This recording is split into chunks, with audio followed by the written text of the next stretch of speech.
شروع اللہ کا نام لے کر جو بڑا مہربان نہایت رحم والا ہے۔ اے پیغمبر صلی اللہ علیہ وآلہ وسلم، لوگوں سے کہہ دو کہ میرے پاس وحی آئی ہے کہ جنوں کی ایک جماعت نے اس کتاب کو سنا تو کہنے لگے کہ ہم نے ایک عجیب قرآن سنا جو بھلائی کا رستہ بتاتا ہے، سو ہم اس پر ایمان لے آئے، اور ہم اپنے پروردگار کے ساتھ کسی کو شریک نہیں بنائیں گے، اور یہ کہ ہمارے پروردگار کی شان بہت بلند ہے، وہ نہ بیوی رکھتا ہے نہ اولاد، اور یہ کہ ہم میں سے کوئی بے وقوف اللہ کے بارے میں جھوٹ گھڑتا ہے، اور ہمارا یہ خیال تھا کہ انسان اور جن اللہ کی نسبت جھوٹ نہیں بولیں گے،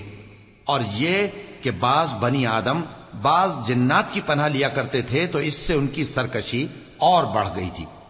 اور یہ کہ ان کا بھی یہی اعتقاد تھا جس طرح تمہارا تھا کہ اللہ کسی کو نہیں زندہ کرے گا، اور یہ کہ ہم نے آسمان کو ٹٹولا تو اس کو مضبوط چوکیداروں اور انگاروں سے بھرا ہوا پایا، اور یہ کہ پہلے ہم وہاں بہت سے مقامات پر فرشتوں کی باتیں سننے کے لیے بیٹھا کرتے تھے، اب کوئی سننا چاہے تو اپنے لیے انگارہ تیار پاتا ہے، اور یہ کہ ہمیں معلوم نہیں کہ اس سے اہل زمین کے ساتھ برائی مقصود ہے یا ان کے پروردگار نے ان کی بھلائی کا ارادہ فرمایا ہے، اور یہ کہ ہم میں بعض نیک ہیں اور بعض دوسری طرح کے،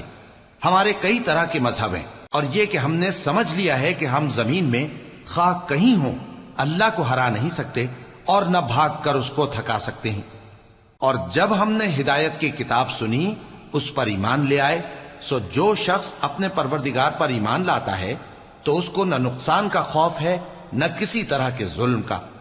اور یہ کہ ہم میں بعض فرما بردار ہیں اور بعض نافرمان ہیں، تو جو فرما بردار ہوئے وہ سیدھے رستے پر چلے، اور جو نافرمان ہوئے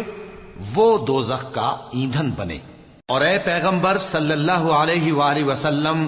یہ بھی ان سے کہہ دو کہ اگر یہ لوگ سیدھے رستے پر رہتے تو ہم ان کے پینے کو بہت سا پانی دیتے تاکہ اس سے ان کی آزمائش کریں، اور جو شخص اپنے پروردگار کی یاد سے منہ پھیرے گا وہ اس کو سخت عذاب میں داخل کرے گا، اور یہ کہ مسجدیں خاص اللہ کی ہیں تو اللہ کے ساتھ کسی اور کی عبادت نہ کرو، اور جب اللہ کے بندے یعنی یہ پیغمبر صلی اللہ علیہ وآلہ وسلم اس کی عبادت کو کھڑے ہوئے تو کافر ان کے گرد ہجوم کر لینے کو تھے۔ اے نبی صلی اللہ علیہ وآلہ وسلم، کہہ دو کہ میں تو اپنے پروردگار ہی کی عبادت کرتا ہوں اور کسی کو اس کا شریک نہیں بناتا، یہ بھی کہہ دو کہ میں تمہارے لیے نہ کسی نقصان کا اور نہ نفع کا کچھ اختیار رکھتا ہوں، یہ بھی کہہ دو کہ اللہ کے عذاب سے مجھے کوئی پناہ نہیں دے سکتا اور میں اس کے سوا کوئی جائے پناہ نہیں پاؤں گا، ہاں اللہ کی طرف سے احکام کا اور اس کے پیغاموں کا پہنچا دینا ہی میرے ذمہ ہے،